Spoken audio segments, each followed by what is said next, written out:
Hello students, आज का ये वीडियो कक्षा 9 विज्ञान के लिए है।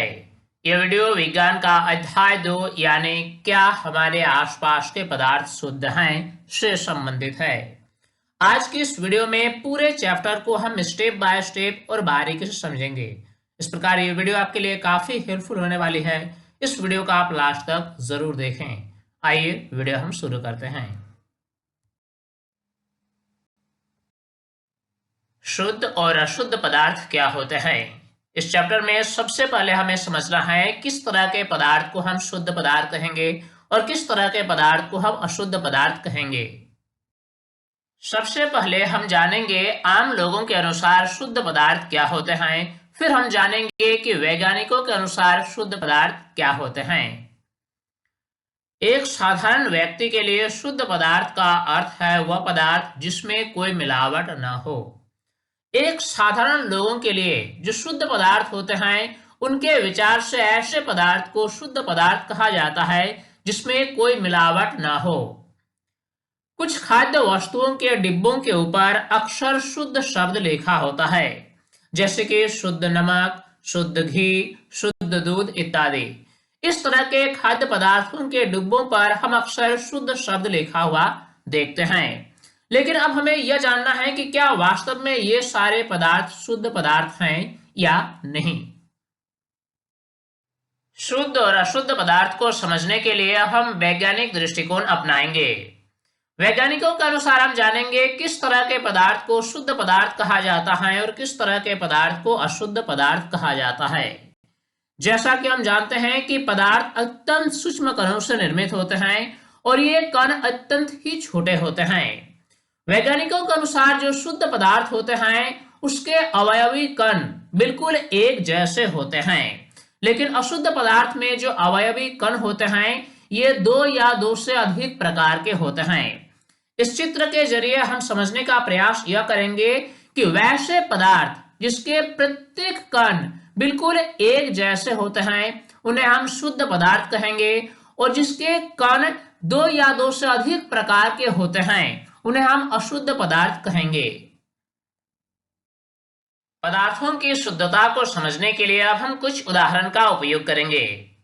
अगर हम लें दूध, तो दूध किस तरह के पदार्थ हैं? क्या यह शुद्ध पदार्थ हैं या अशुद्ध पदार्थ हैं? चूंकि सारे चर्चा हम वैज्ञानिक दृष्टिकोण से ही करेंगे। दूध में जल उपस्थित होता है, इसमें प्रोटीन की मात्रा होती है, इसमें विटामिन और मिनरल्स भी होते हैं। यानी दूध में उपस्थित जो कण होते हैं ये कई प्रकार के होते हैं, यानी दूध एक अशुद्ध पदार्थ है। इसी प्रकार अगला उदाहरण लेंगे जल। जल के प्रत्येक कण जो होते हैं वह एक जैसे ही होते हैं, यानी जल के अणु होते हैं, इसीलिए जल एक शुद्ध पदार्थ है। इसी प्रकार अगर हवा की बात की जाए तो हवा में नाइट्रोजन, ऑक्सीजन, आर्गन इत्यादि गैसें होती हैं, यानी यह एक अशुद्ध पदार्थ का उदाहरण है। इसी प्रकार अगला उदाहरण है चीनी। चीनी के प्रत्येक कण चीनी के अणु से बने होते हैं, इसीलिए चीनी एक शुद्ध पदार्थ है। अब अगर हम बात करें जल में नमक का घोल, तो जब हम जल में नमक डालकर एक घोल तैयार करते हैं तो इस मिश्रण में जल के कण मौजूद होते हैं और नमक के कण मौजूद होते हैं, यानी यह एक अशुद्ध पदार्थ है। अब अगला टॉपिक है मिश्रण क्या है। मिश्रण दो या दो से अधिक शुद्ध पदार्थों से मिलकर बना होता है। जब दो या दो से अधिक शुद्ध पदार्थों को आपस में एक साथ मिला दिया जाता है तो इसी मिलावट को ही मिश्रण कहा जाता है। जल में चीनी का घोल एक मिश्रण का उदाहरण है। जब जल में चीनी की कुछ मात्रा को हम घोल देते हैं तो इस मिश्रण में जल और चीनी उपस्थित होते हैं, यानी यह एक मिश्रण है। अतः हम कह सकते हैं कि मिश्रण में एक से अधिक शुद्ध पदार्थ होते हैं। मिश्रण के कितने प्रकार होते हैं? मिश्रण को दो भागों में बांटा गया है। एक प्रकार के मिश्रण को कहा जाता है समांगी मिश्रण, जिसे विलयन के नाम से भी जाना जाता है, और दूसरा प्रकार है विषमांगी मिश्रण। इस प्रकार मिश्रण दो प्रकार के होते हैं, समांगी मिश्रण और विषमांगी मिश्रण। सबसे पहले हम जानेंगे समांगी मिश्रण क्या होता है। ऐसे मिश्रण में पदार्थों के कण समान रूप से वितरित होते हैं। जब दो या दो से अधिक शुद्ध पदार्थों को आपस में मिला दिया जाता है और इस तरह के मिश्रण में जो पदार्थ के कण होते हैं वे आपस में एक समान रूप से वितरित होते हैं।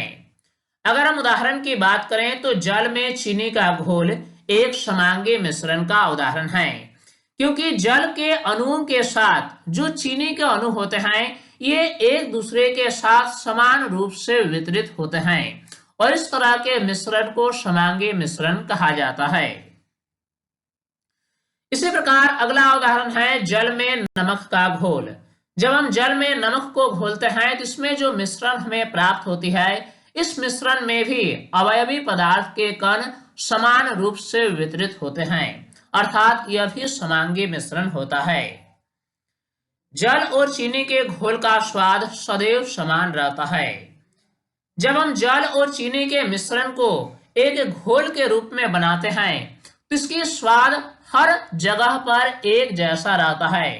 अगर हम घोल में से एक चम्मच शरबत उस मिश्रण के मध्य भाग से लें या उसके तली से लें या ऊपरी सतह से लें, हर जगह का स्वाद सदैव एक समान रहता है।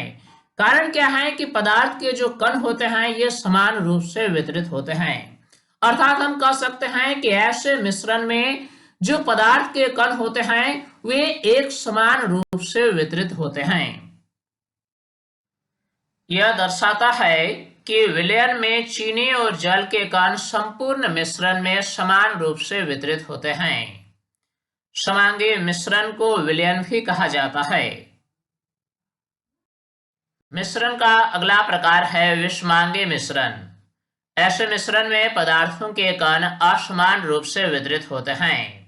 उदाहरण की अगर बात की जाए तो जल में तेल का मिश्रण एक विषमांगी मिश्रण है, क्योंकि जल और तेल पूर्ण रूप से मिल नहीं पाते हैं, इसलिए इसके कण असमान रूप से वितरित होते हैं संपूर्ण मिश्रण में। अगला उदाहरण है बालू और चीनी का मिश्रण। बालू और चीनी की मात्रा को जब आपस में मिलाया जाता है तो चीनी के दाने और बालू के दाने आपस में मिल जाते हैं। चीनी के एक दाने में चीनी के कण होते हैं, इसी प्रकार बालू के दाने में पत्थर के भी छोटे छोटे कण होते हैं यानी अणु होते हैं। इस प्रकार बालू और चीनी के जो मिश्रण होते हैं इसमें पदार्थों के जो कण होते हैं ये असमान रूप से वितरित होते हैं, अर्थात यह भी एक विषमांगी मिश्रण है। विषमांगी मिश्रण में विभिन्न अवयव भौतिक दृष्टि से पृथक होते हैं। इस तरह के जो मिश्रण होते हैं इसमें अलग अलग पदार्थों के जो कण होते हैं, जो टुकड़े होते हैं, उससे हम सामान्य रूप से अलग अलग देख सकते हैं, यानी ये भौतिक रूप से पृथक होते हैं। चैप्टर में अब हम आगे बढ़ेंगे और इसमें चर्चा करेंगे विलयन के बारे में, निलंबन के बारे में और कोलाइड के बारे में। विलयन क्या है? विलयन दो या दो से अधिक पदार्थों का समांगी मिश्रण होता है। अगर इसके उदाहरण की बात करें तो नींबू जल एक विलयन है। नींबू जल में नींबू के रस के साथ साथ चीनी और नमक भी घुले हुए होते हैं, जिसमें अवयवी पदार्थों के कण संपूर्ण मिश्रण में एक समान रूप से वितरित होते हैं। विलयन के अगला उदाहरण है सोडा जल, जिसमें जल में कार्बन डाइऑक्साइड गैस घुली हुई होती है। इसी प्रकार जल में नमक का घोल भी विलयन का एक उदाहरण है और जल में चीनी का घोल भी एक विलयन का ही उदाहरण है। सामान्यतः हम विलयन को द्रव रूप में देखते हैं, परंतु प्रकृति में ठोस विलयन जैसे कि मिश्र धातु और गैसीय विलयन जैसे कि वायु भी होते हैं। विलयन को हम सामान्य रूप से द्रव रूप में देख पाते हैं, जैसे कि जल में चीनी का घोल या जल में नमक का घोल, लेकिन प्रकृति में ठोस विलयन भी होता है, जैसे कि मिश्र धातु। मिश्र धातु में क्या होता है, विभिन्न धातुओं को पिघलाकर आपस में एक समांगी मिश्रण बनाया जाता है और जब इसे ठोस रूप दिया जाता है तो यह मिश्र धातु बनता है, यानी मिश्र धातु ठोस विलयन होता है। इसी प्रकार विलयन गैसीय रूप में भी हो सकता है, जैसे कि वायु, जो कि विभिन्न गैसों का एक समांगी मिश्रण है और यह गैसीय रूप में होता है। विलयन के दो घटक होते हैं, एक को कहा जाता है विलायक और दूसरे को कहा जाता है विलेय। अब हमें समझना है कि विलयन में विलायक क्या है और विलेय क्या है। वह घटक जिसकी मात्रा दूसरे से अधिक होती है विलायक कहलाता है। आप कल्पना करें कि एक गिलास जल में 1 चम्मच चीनी डालकर जब हम एक विलयन तैयार करते हैं, इसमें जल की मात्रा अधिक होती है और चीनी की मात्रा कम होती है। इसमें जल एक ऐसा घटक है जिनकी मात्रा दूसरे से अधिक होती है और इसी घटक को विलायक कहा जाता है। अर्थात विलयन में वह घटक जिसकी मात्रा दूसरे से अधिक होती है उसे हम विलायक कहते हैं। इसी प्रकार वह घटक जिनकी मात्रा प्राय कम होती है उसे विलेय कहा जाता है। जल और चीनी के घोल में चीनी एक विलेय है। अतः हम कह सकते हैं कि चीनी और जल के विलयन में चीनी विलेय है और जल विलायक है। इसी प्रकार आयोडीन और अल्कोहल का विलयन, जब आयोडीन और अल्कोहल को लेकर एक विलयन तैयार किया जाता है तो इसे टिंक्चर आयोडीन कहा जाता है और टिंक्चर आयोडीन में आयोडीन की मात्रा कम होती है, इसीलिए इसमें आयोडीन विलेय है, जबकि अल्कोहल की मात्रा अधिक होती है, इसीलिए टिंक्चर आयोडीन में अल्कोहल विलायक है। सोडा जल, कोक इत्यादि जलीय विलयन है जिसमें कार्बन डाइऑक्साइड गैस घुली हुई होती है और इसमें जल की मात्रा अधिक होती है, इसीलिए जल विलायक है, और कार्बन डाइऑक्साइड की मात्रा कम होती है, इसीलिए यह विलेय है। अगर हम वायु की बात करें तो वायु विभिन्न गैसों का मिश्रण है जिसमें नाइट्रोजन सबसे अधिक यानी 78% होती है, इसीलिए वायु में नाइट्रोजन विलायक है। अब हम विलयन के कुछ गुणों की चर्चा करेंगे। विलयन एक समांगी मिश्रण है। विलयन के कणों का व्यास 1 नैनोमीटर यानी 10⁻⁹ मीटर से भी कम होता है, इसलिए ये कण आंखों से नहीं देखे जा सकते। विलयन के जो कण होते हैं ये अत्यंत छोटे होते हैं। इनके कणों का जो व्यास होता है वह 1 नैनोमीटर के आसपास होता है, यानी 10⁻⁹ मीटर के बराबर होता है। इतने छोटे होने के कारण ये आंखों से नहीं देखे जा सकते हैं।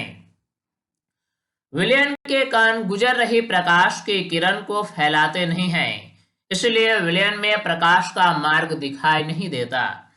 जब किसी विलयन में से प्रकाश की किरण को गुजारा जाता है तो विलयन के जो कण होते हैं ये अत्यंत छोटे होने के कारण ये प्रकाश की किरण को फैलाते नहीं हैं और इसीलिए विलयन में प्रकाश का मार्ग दिखाई नहीं दिया जाता है। विलयन को शांत छोड़ देने पर भी विलय के कण नीचे नहीं बैठते हैं, अर्थात विलयन स्थायी है। जब किसी विलयन को शांत छोड़ दिया जाता है तो जो विलय पदार्थ के कण होते हैं ये तली पर बैठते नहीं हैं, अर्थात हम कह सकते हैं कि विलयन स्थायी होता है। छानन विधि द्वारा विलय के कणों को विलयन में से पृथक नहीं किया जा सकता है। अगर हम उदाहरण लें जल में चीनी का विलयन, तो छानन विधि के द्वारा चीनी के कणों को हम विलयन में से पृथक नहीं कर सकते हैं। अब हम समझेंगे कि संतृप्त विलयन क्या होता है और असंतृप्त विलयन क्या होता है। इसको समझने के लिए हम कल्पना करेंगे कि जल में 1 चम्मच नमक डालकर एक विलयन हम बना लिए। फिर इसी विलयन में नमक की थोड़ी और मात्रा डालकर उससे हम घोल लेते हैं। सबसे पहले हम क्या करेंगे, 1 गिलास जल में 1 चम्मच नमक डालकर एक घोल बनाएंगे और इस घोल में फिर से हम थोड़ी सी मात्रा में नमक डालेंगे और उसको घोल लेंगे। इस प्रकार की क्रिया हम बार बार तब तक करते जाएंगे जब तक इस विलयन में नमक की और अधिक मात्रा न घुले। हम क्या करेंगे, हर बार थोड़ी मात्रा में नमक इस विलयन में डालेंगे और उसका घोल तैयार करेंगे। जब नमक पूर्ण रूप से घुल जाएगा फिर इसी विलयन में नमक की थोड़ी और मात्रा डालेंगे और एक घोल तैयार करते जाएंगे। और यह क्रिया हम बार बार करते जाएंगे और यह तब तक करते जाएंगे जब विलयन में नमक की मात्रा का घुलना रुक जाएगा।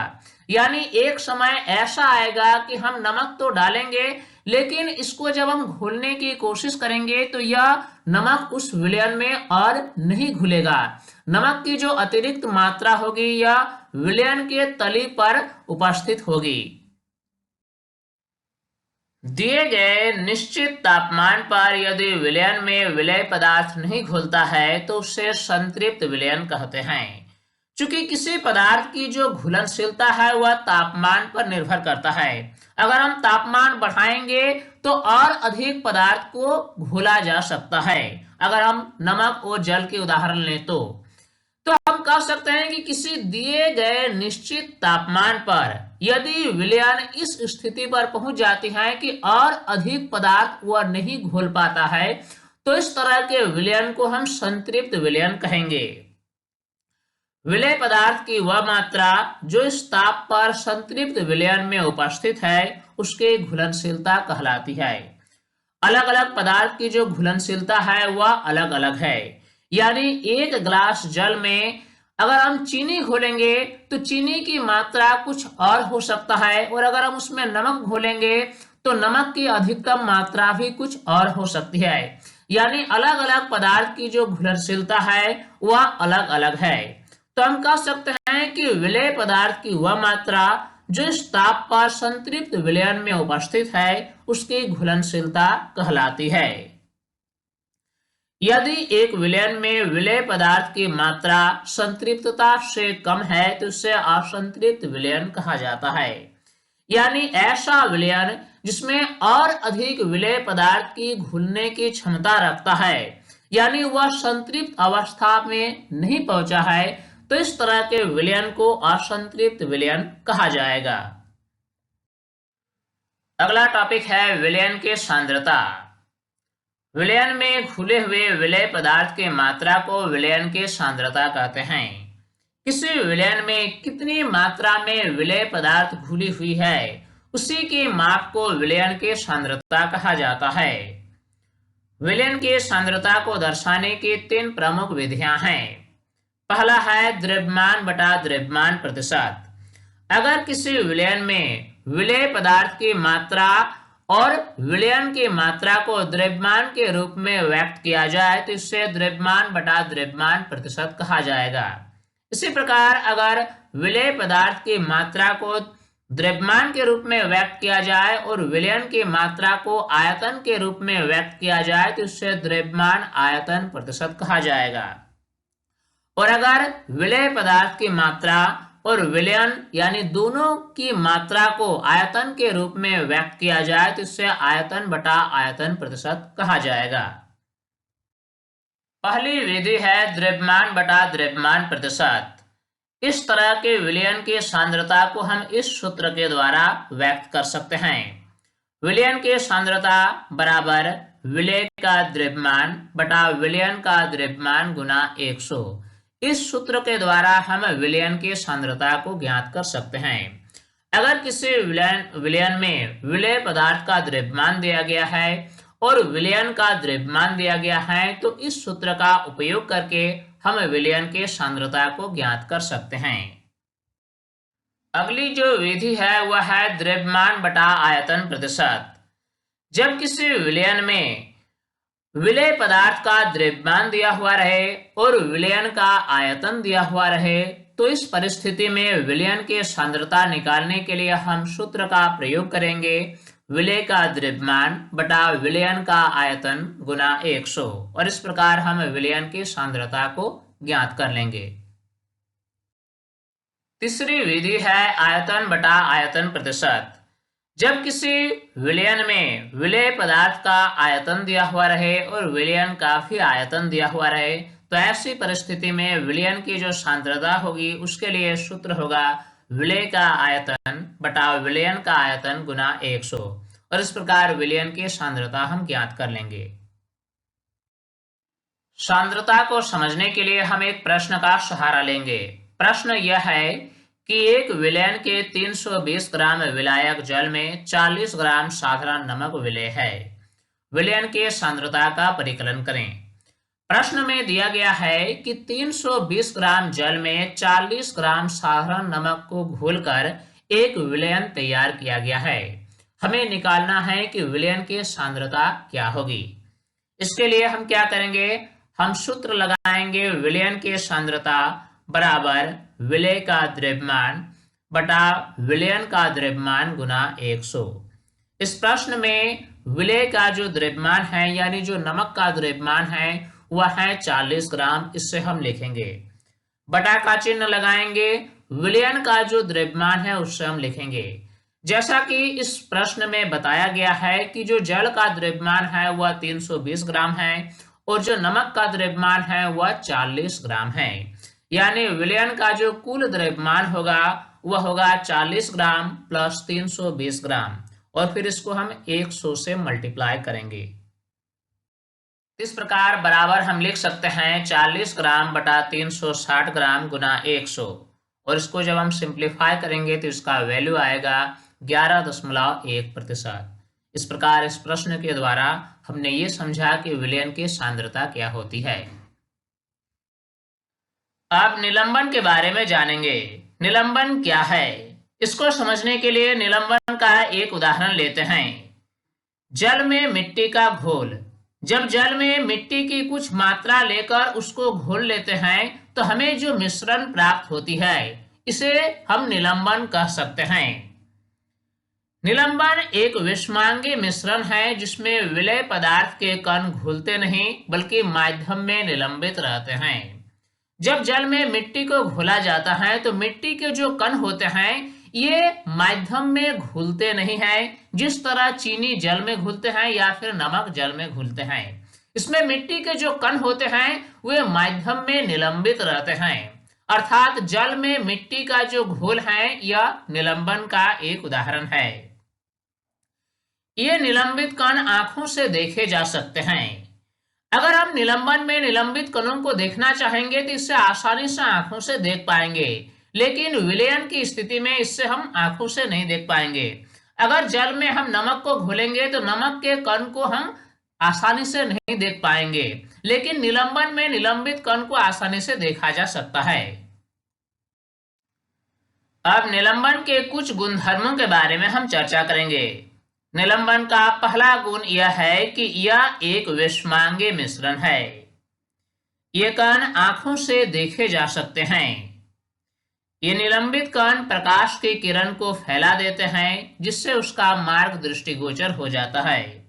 जब किसी निलंबन में से प्रकाश की किरण को गुजारा जाता है तो निलंबित कण प्रकाश की किरण को फैला देते हैं, जिसके कारण निलंबन में प्रकाश का मार्ग आसानी से दिखाई देता है।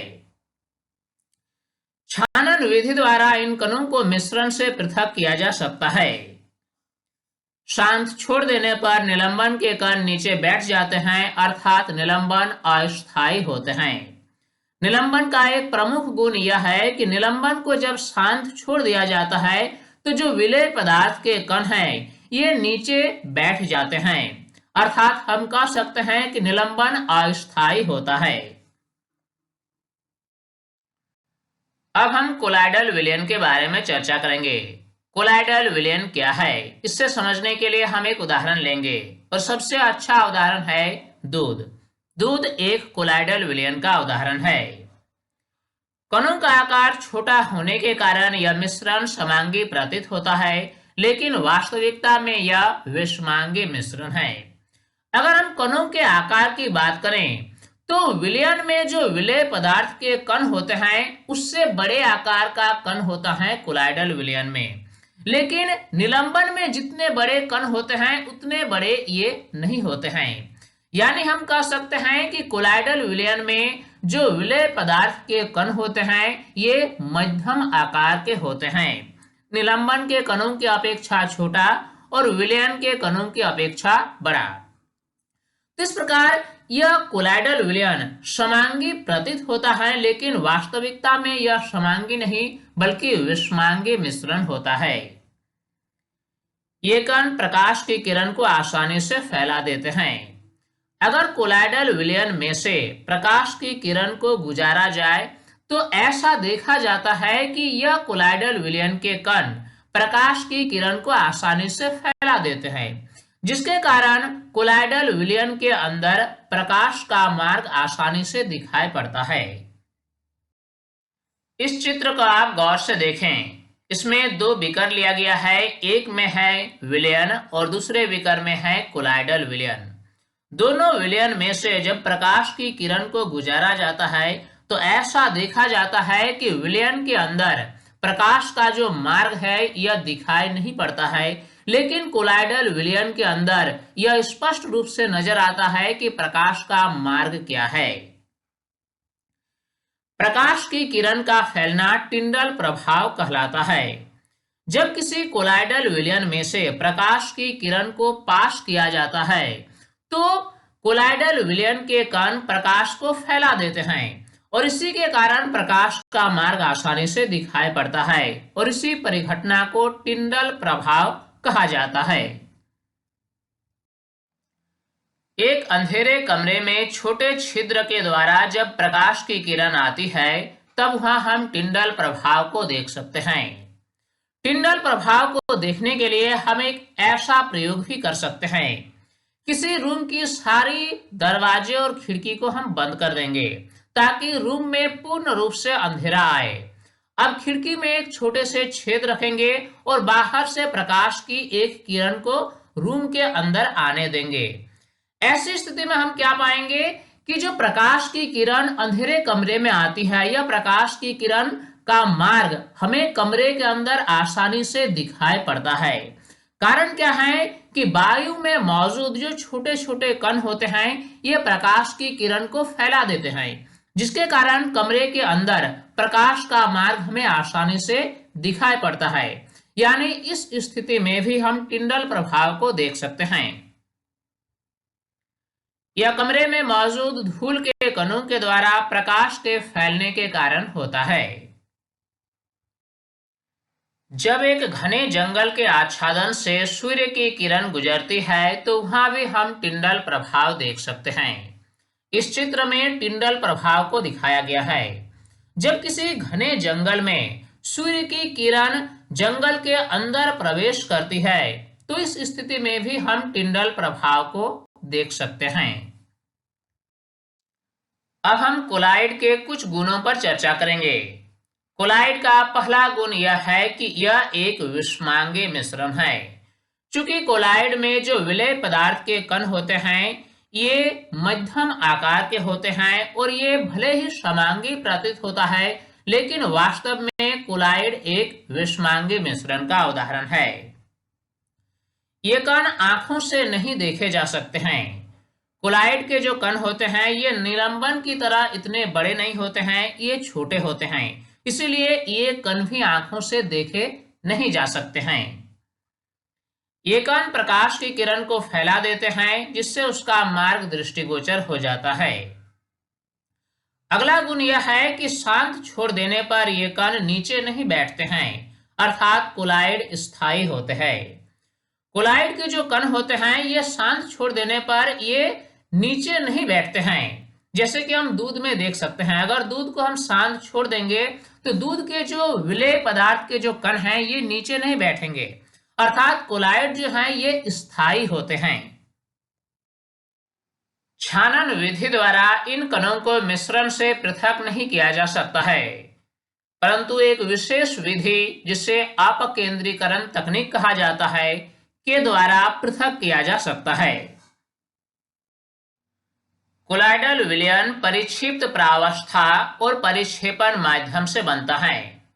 कोलाइडल विलयन के दो भाग होते हैं, एक को कहा जाता है परिक्षिप्त प्रावस्था और दूसरे को कहा जाता है परिक्षेपण माध्यम। अब हमें समझना है कि परिक्षिप्त प्रावस्था क्या है और परिक्षेपण माध्यम क्या है। विलेय पदार्थ की तरह के घटक को परिक्षिप्त प्रावस्था यानी डिस्पर्स्ड फेज कहते हैं। जिस प्रकार विलयन में विलेय और विलायक होता है, ठीक उसी प्रकार कोलाइडल विलयन में भी ऐसे ही होते हैं, जिससे हम परिक्षिप्त प्रावस्था और परिक्षेपण माध्यम कहते हैं। विलयन में जो भूमिका विलय की होती है कोलाइडल विलयन में, उससे ही हम परिक्षिप्त प्रावस्था कहते हैं। यानी जिसकी मात्रा कम होती है उसे हम परिक्षिप्त प्रावस्था कहते हैं, यानी डिस्पर्स्ड फेज कहते हैं। जबकि वह घटक जिसमें परिक्षिप्त प्रावस्था निलंबित रहता है उससे हम परिक्षेपण माध्यम यानी डिस्पर्सिंग मीडियम कहते हैं। जिस माध्यम में ये विलय जैसे पदार्थ घुलकर कोलाइडल विलयन बनाता है उसी माध्यम को हम परिक्षेपण माध्यम यानी डिस्पर्सिंग मीडियम कहते हैं। अब हमारे लिए अगला टॉपिक है भौतिक एवं रासायनिक परिवर्तन। अब आइए भौतिक एवं रासायनिक परिवर्तन को हम बारीकी से समझने का प्रयास करते हैं। पदार्थों में परिवर्तन होता रहता है। अगर हम अपने आसपास और दैनिक जीवन में नजर डालें तो हम पाएंगे कि हमेशा पदार्थों में कुछ न कुछ परिवर्तन होते रहता है। जैसे कि जल का वाष्प बनना, जल अक्सर वाष्प में परिवर्तित होता है। इसी प्रकार लोहे का जंग लगना, लोहे में जंग जब लगता है तो लोहे में भी कुछ ना कुछ परिवर्तन होता है। इसी प्रकार कागज का जलना, कागज जलने के पश्चात राख बनाता है यानी पदार्थ में परिवर्तन होता है। इसी प्रकार बर्फ का पिघलना, और बर्फ पिघल करके यह जल बनाता है। अगला उदाहरण है जल में चीनी का घुलना। जब जल और चीनी को आपस में मिलाते हैं तो चीनी ठोस रूप में होता है और यह जल में पूरी तरह से घुल जाता है और यह अदृश्य हो जाता है। यानी इसमें भी हम कह सकते हैं कि पदार्थ में परिवर्तन हुआ। कहने का मतलब यह हुआ कि हम अपने दैनिक जीवन में अनेक ऐसे उदाहरण देख सकते हैं जिसमें पदार्थों में कुछ ना कुछ परिवर्तन होते रहता है। इस प्रकार पदार्थों में होने वाले परिवर्तन दो प्रकार के होते हैं। एक प्रकार के पदार्थ में परिवर्तन को भौतिक परिवर्तन कहा जाता है, जबकि दूसरे प्रकार के परिवर्तन को रासायनिक परिवर्तन कहा जाता है। किस प्रकार के परिवर्तन को हम भौतिक परिवर्तन कहेंगे और किस प्रकार के परिवर्तन को हम रासायनिक परिवर्तन कहेंगे, आइए समझने का प्रयास करते हैं। सबसे पहले हम समझेंगे भौतिक परिवर्तन क्या है। भौतिक परिवर्तन में पदार्थ की रासायनिक प्रकृति में कोई परिवर्तन नहीं होता है। भौतिक परिवर्तन पदार्थों का एक ऐसा परिवर्तन है जिसमें पदार्थ की रासायनिक प्रकृति में कोई भी परिवर्तन नहीं होता है, अर्थात हम कह सकते हैं कि नए पदार्थ का निर्माण नहीं होता है। अवस्थाओं का अंत रूपांतरण एक भौतिक परिवर्तन है। भौतिक परिवर्तन का सबसे अच्छा उदाहरण है अवस्थाओं का अंत रूपांतरण। जैसे कि बर्फ का गलना, यानी जब किसी पदार्थ का एक अवस्था से दूसरे अवस्था में परिवर्तन होता है। जैसे कि जब बर्फ गलता है तो यह ठोस रूप से द्रव रूप यानी जल में परिवर्तन होता है। जब यह बर्फ रूप में रहता है तब भी इसमें जल के ही अणु होते हैं, और जब यह गलकर जल बनाते हैं तब भी इसमें जल के ही अणु होते हैं। यानी इसके रासायनिक प्रकृति में कोई परिवर्तन होता नहीं है और नए पदार्थ का निर्माण भी नहीं होता है, बल्कि इसके रूप और भौतिक गुणधर्म में परिवर्तन होता है। इस प्रकार के परिवर्तन को ही हम भौतिक परिवर्तन कहेंगे। अगला उदाहरण हम ले सकते हैं जल का वाष्प बनना। जब जल को गर्म किया जाता है तो यह द्रव से वाष्प बनता है। यह भी एक प्रकार का भौतिक परिवर्तन है। इसमें नए पदार्थ का निर्माण नहीं होता है, या फिर हम यूं कह सकते हैं कि इसमें पदार्थ की रासायनिक प्रकृति में कोई भी परिवर्तन नहीं होता है, बल्कि उनके भौतिक गुणों में परिवर्तन होता है। अब रासायनिक परिवर्तन किससे कहेंगे? रासायनिक परिवर्तन में नए पदार्थ का निर्माण होता है जिसका रासायनिक गुणधर्म भिन्न होता है। पदार्थों का ऐसा परिवर्तन जिसमें नए पदार्थ का ही निर्माण होता है, और इसमें जो नए पदार्थ बनते हैं उनके रासायनिक गुणधर्म भी पहले पदार्थ से भिन्न होता है। जैसे कि कागज का जलना। जब कागज को जलाते हैं तो यह कागज वायु की ऑक्सीजन के साथ संयोग करके नए पदार्थ बनाते हैं, यानी इसमें रासायनिक अभिक्रिया होती है और नए पदार्थ का निर्माण होता है। इसी प्रकार लोहे में जंग लगना। लोहे के टुकड़े को जब वर्षा के दिनों में बाहर फेंक दिया जाता है तो कुछ समय के पश्चात ऐसा देखा जाता है कि लोहे की जो बाहरी सतह है इसमें भूरे रंग की एक परत पड़ गई है। वास्तव में लोहे का जंग तभी लगता है जब लोहे के संपर्क में जल और ऑक्सीजन के अणु आते हैं। यानी लोहे में जंग लगना एक रासायनिक परिवर्तन है, क्योंकि जंग है यह एक नया प्रकार का पदार्थ है जिसका रासायनिक गुणधर्म लोहे से भिन्न होता है। इसी प्रकार दूध का दही में परिवर्तन होना। दूध जब दही में परिवर्तित होता है तो दही में परिवर्तित होने के कारण इसमें लैक्टिक अम्ल बनता है, जो कि एक अलग प्रकार का पदार्थ है। इस प्रकार हम कह सकते हैं कि रासायनिक परिवर्तन एक ऐसा परिवर्तन है जिसमें नए पदार्थ का निर्माण होता है। अब एक महत्वपूर्ण बिंदु यह है कि मोमबत्ती के जलने की प्रक्रिया में भौतिक एवं रासायनिक दोनों परिवर्तन होते हैं। जब मोमबत्ती को जलाया जाता है तो इसमें जो परिवर्तन होता है इसमें दोनों प्रकार का परिवर्तन होता है। भौतिक परिवर्तन भी होता है और रासायनिक परिवर्तन भी होता है। कारण क्या है कि जब मोमबत्ती को जलाया जाता है तो सबसे पहले ठोस मोम या ताप के कारण द्रव रूप में बदलता है, यानी इसमें भौतिक परिवर्तन होता है। इसके बाद क्या होता है कि मोम की जो मात्रा है यह वायु की ऑक्सीजन के साथ संयोग करके ये नए पदार्थ बनाते हैं और कार्बन डाइऑक्साइड गैस भी बनाते हैं, यानी इसमें रासायनिक परिवर्तन भी होता है। यानी हम कह सकते हैं कि मोमबत्ती की जलने की जो प्रक्रिया है इसमें भौतिक और रासायनिक दोनों प्रकार के परिवर्तन शामिल हैं। अब आइए हम आगे बढ़ते हैं और शुद्ध पदार्थों के बारे में कुछ चर्चा करते हैं। शुद्ध पदार्थों के कितने प्रकार होते हैं? शुद्ध पदार्थों को दो भागों में बांटा गया है, तत्व और यौगिक। शुद्ध पदार्थ जो होते हैं वे या तो तत्व के रूप में होते हैं या यौगिक के रूप में होते हैं। तत्व क्या है और यौगिक क्या है इसके बारे में अब हम चर्चा करेंगे। तत्व के संबंध में जो महत्वपूर्ण बिंदुएं हैं वे इस प्रकार है। रॉबर्ट बॉयल ने सन 1661 में सर्वप्रथम तत्व शब्द का प्रयोग किया। एंटोनी लॉरेंट लवाइजिए ने सबसे पहले तत्व की परिभाषा दी।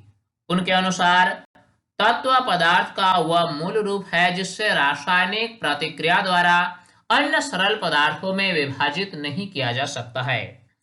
एंटोनी लॉरेंट लवाइजिए ने जो परिभाषा दी वह परिभाषा यह कहता है कि तत्व जो है वह पदार्थ का एक मूल रूप है और इससे रासायनिक प्रतिक्रिया द्वारा अन्य सरल पदार्थों में विभाजित नहीं किया जा सकता है, यानी तत्व मूल रूप में होता है। तत्व यानी एलिमेंट, इसे तीन भागों में बांटा गया है। पहला है धातु जिसे मेटल कहा जाता है, दूसरा है अधातु जिससे नॉन मेटल और तीसरा है उपधातु जिससे मेटलॉइड कहा जाता है। यानी जितने भी तत्व हैं इसमें से कुछ तत्व धातु हैं, कुछ तत्व अधातु और कुछ तत्व उपधातु हैं।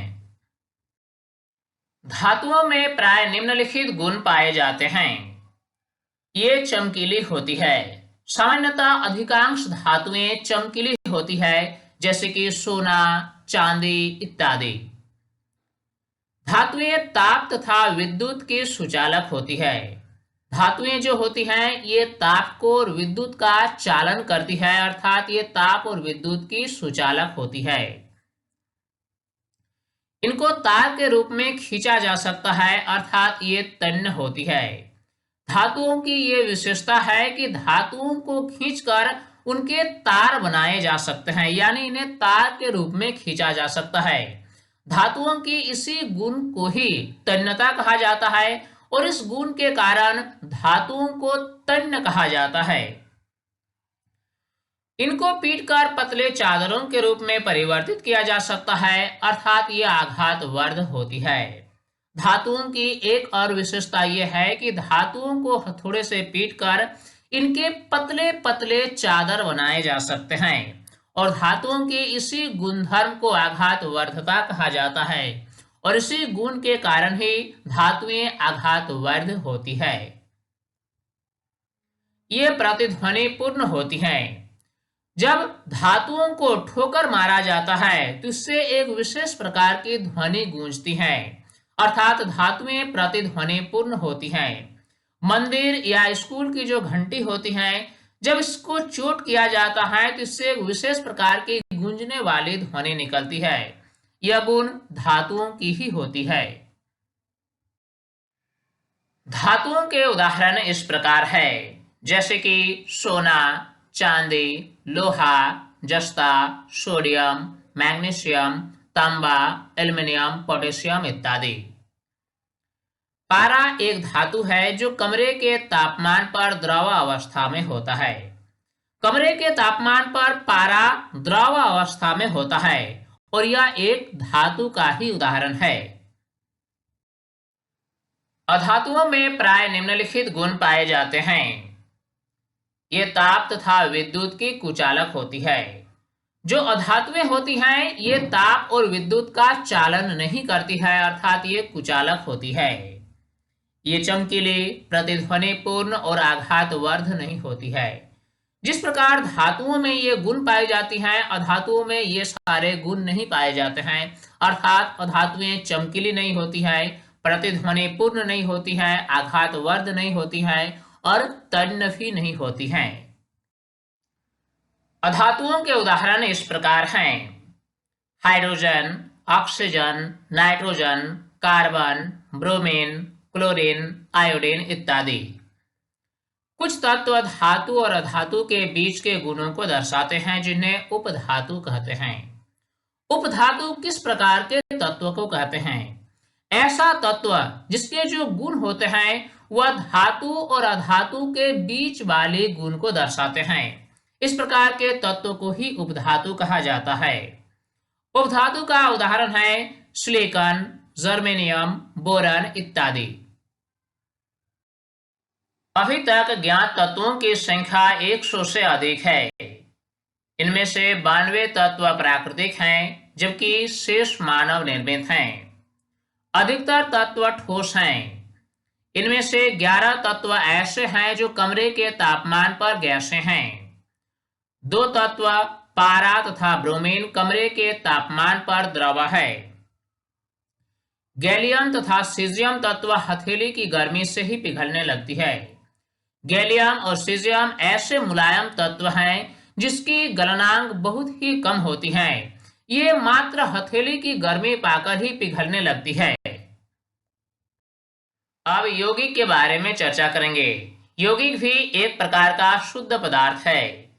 यौगिक वह पदार्थ है जो 2 या अधिक तत्वों के नियत अनुपात में रासायनिक तौर पर संयोजन से बना है। वास्तव में जो यौगिक बनता है यह 2 तत्व या 2 से अधिक तत्वों के संयोजन से ही बनता है। यौगिक का जो निर्माण होता है यह निश्चित तत्वों का एक निश्चित अनुपात में रासायनिक तौर पर संयोजन के परिणाम स्वरूप ही बनता है। अगर हम उदाहरण लें जल, तो जल एक यौगिक है, क्योंकि हाइड्रोजन और ऑक्सीजन एक निश्चित अनुपात में रासायनिक संयोग करके ही जल के अणु का निर्माण करता है। जल एक यौगिक है जो हाइड्रोजन और ऑक्सीजन जिसका भार का अनुपात इस प्रकार है कि हाइड्रोजन का जो भार होगा और जो ऑक्सीजन का भार होगा वह 1:8 के अनुपात में होगा, और ये दोनों तत्व जब आपस में संयोग करेगा तभी जल का निर्माण हो सकता है। अब हम आगे बढ़ेंगे और मिश्रण और यौगिक में अंतर स्पष्ट करेंगे। अगर हम मिश्रण की बात करें तो मिश्रण तत्व या यौगिकों के किसी भी अनुपात में मिलने से बनता है। जब विभिन्न तत्वों या यौगिकों की किसी भी अनुपात में मिलाकर हम एक मिलावट तैयार करते हैं तो यह एक मिश्रण होता है। परंतु तत्व एक निश्चित अनुपात में क्रिया करके यौगिक का निर्माण करते हैं। किसी यौगिक के निर्माण होने में विभिन्न प्रकार के तत्व जब एक निश्चित अनुपात में मिलकर रासायनिक रूप से क्रिया करते हैं तभी यौगिक का निर्माण हो सकता है। अगला अंतर इस प्रकार है, मिश्रण उसमें उपस्थित घटकों का गुणधर्म को दर्शाते हैं। मिश्रण वही गुण दर्शाते हैं जो गुण उनके घटक पदार्थ का होता है, परंतु यौगिक का गुणधर्म उनके घटक तत्वों के गुणधर्मों से पूरी तरह भिन्न होता है। यौगिक जिन तत्वों से मिलकर बना होता है उन सारे तत्वों का जो गुणधर्म होता है और जो यौगिक का गुणधर्म होता है यह बिल्कुल भिन्न होता है। यानी यौगिक अपने घटक तत्वों के गुणधर्म को दर्शाता नहीं है। मिश्रण के लिए हम कह सकते हैं कि घटकों को भौतिक विधियों द्वारा सुगमता से पृथक किया जा सकता है। मिश्रण जिन सारे घटक से मिलकर बने होते हैं, इन घटकों को हम आसानी से भौतिक विधि द्वारा पृथक कर सकते हैं। जैसे हम उदाहरण अगर लें बालू और लोहे के चूर्ण का मिश्रण, तो इसमें बालू के कण और लोहे के चूर्ण विद्यमान हैं। इसको हम आसानी से भौतिक विधियों द्वारा अलग कर सकते हैं एक चुंबक का सहारा लेकर। परंतु यौगिक में जो घटक होते हैं, इन घटकों को केवल रासायनिक या विद्युत रासायनिक प्रक्रिया द्वारा ही पृथक किया जा सकता है। यौगिक के जो घटक होते हैं, ये साधारण और भौतिक विधि द्वारा आसानी से पृथक नहीं हो सकता है। मिश्रण का जो संगठन होता है यह परिवर्तनीय होता है, यानी पदार्थों का जो अनुपात है यह किसी भी अनुपात में मिला देने से मिश्रण बनता है, यानी इसमें जो संगठन होते हैं वह परिवर्तनशील हो सकता है। लेकिन किसी यौगिक का जो संगठन होता है यह सदैव स्थायी होता है। जैसे अगर हम उदाहरण ले जल का, तो इसमें हाइड्रोजन और ऑक्सीजन का जो अनुपात होगा वह भार के दृष्टिकोण से 1:8 के अनुपात में ही होना चाहिए, यानी यह जो अनुपात होता है यह सदैव स्थायी होता है। इस प्रकार तत्व और यौगिक के बारे में हमने अंतर स्पष्ट किया। इस अध्याय की जो सार बातें हैं वह इस प्रकार हैं कि जो पदार्थ हैं उन्हें हम दो भागों में बांट सकते हैं, शुद्ध पदार्थ और मिश्रण। कुछ ऐसे पदार्थ होते हैं जिन्हें हम शुद्ध पदार्थ कहते हैं और कुछ ऐसे पदार्थ होते हैं जिन्हें हम अशुद्ध पदार्थ यानी मिश्रण कह सकते हैं। अब ये जो शुद्ध पदार्थ होते हैं ये भी दो प्रकार के होते हैं। कुछ शुद्ध पदार्थ तत्व के रूप में होता है, जबकि कुछ शुद्ध पदार्थ यौगिक के रूप में होता है। इसी प्रकार मिश्रण को भी दो भागों में बांटा गया है। एक प्रकार के मिश्रण को समांगी मिश्रण कहा जाता है, जिसमें जो अवयवी पदार्थों के जो कण होते हैं यह समान रूप से वितरित होते हैं। दूसरे प्रकार के जो मिश्रण है जिसे विषमांगी मिश्रण कहा जाता है, जिसमें अवयवी पदार्थ के जो कण होते हैं ये समान रूप से वितरित नहीं होते हैं। इस प्रकार इस वीडियो के द्वारा हमने पूरे चैप्टर को बारीकी से समझाने का प्रयास किया है। स्टूडेंट्स, उम्मीद करता हूँ ये वीडियो आपके लिए काफी हेल्पफुल हुई होगी और इस वीडियो से आपने काफी कुछ सीखा होगा। पूरे चैप्टर को हमने बारीकी से और स्टेप बाय स्टेप समझाने का प्रयास किया है। ये वीडियो आपको कैसा लगा आप हमें कमेंट में जरूर लिखकर बताएं। साथ ही अगर अभी तक आप हमारे यूट्यूब चैनल साइंस प्लेटफॉर्म को सब्सक्राइब नहीं किया है तो इसे भी सब्सक्राइब कर लें ताकि हर नए वीडियोस के अपडेट्स आप तक आसानी से पहुंच सके। स्टूडेंट्स, तब तक के लिए बाय।